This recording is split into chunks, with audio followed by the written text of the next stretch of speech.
42:7 சொல்றாரு, to him who overcomes I will give to eat from the tree of life which is in the midst of the paradise of God. அதாவது ஜெயம் கொள்கிறவன் எவனோ அவனுக்கு தேவனுடைய பரதீசின் மத்தியில் இருக்கிற ஜீவ விருட்சத்தின் கனியை புசிக்க கொடுப்பேன்னு கர்த்தர் சொல்றார். அடுத்த வார்த்தை சொல்றாரு, he who overcomes shall not be hurt by the second death. அதாவது ஜெயம் கொள்கிறவன் இரண்டாம் மரணத்தினால் சேதப்படுவது என்று கர்த்தர் சொல்றார். அடுத்த வார்த்தை சொல்றாரு, to him who overcomes I will give some of the hidden manna to eat. ஜெயம் கொள்கிறவனுக்கு என்ன பண்றாரு? மறைவான மன்னாவை புசிக்க கொடுப்பார். அடுத்த வார்த்தை சொல்றாரு, to him who overcomes I will give power over the nation. ஜெயம் கொள்கிறவன் எவனோ அவனுக்கு ஜாதியின் மேல அதிகாரம் கொடுப்பார்.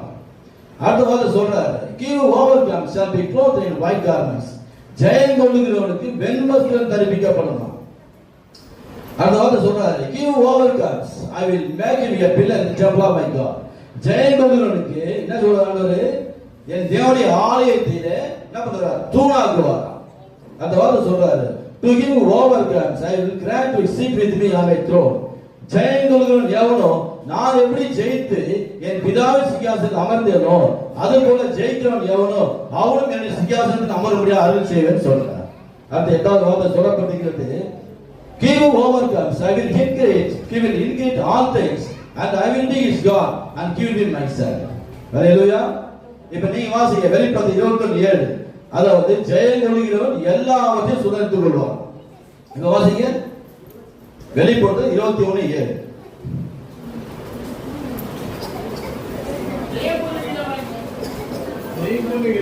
ஜெயம் கொள்கிறவன் எல்லாவற்றையும் சுதந்திரித்துக் கொள்வான்.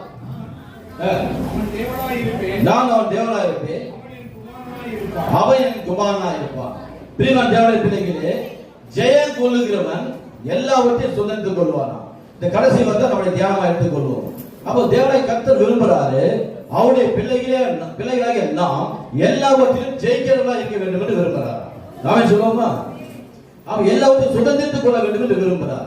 ஒரு கிறிஸ்தவனா இருக்கிறான்னா அவன் உலகத்தில் இருக்கிற எல்லா ஆசீர்வாதத்தையும் உடையவர்களாய் காணப்பட வேண்டும். நாமே சொல்லுவோமா? எல்லா விதமான ஆசீர்வாதம் உங்களுக்கு தெரியும்.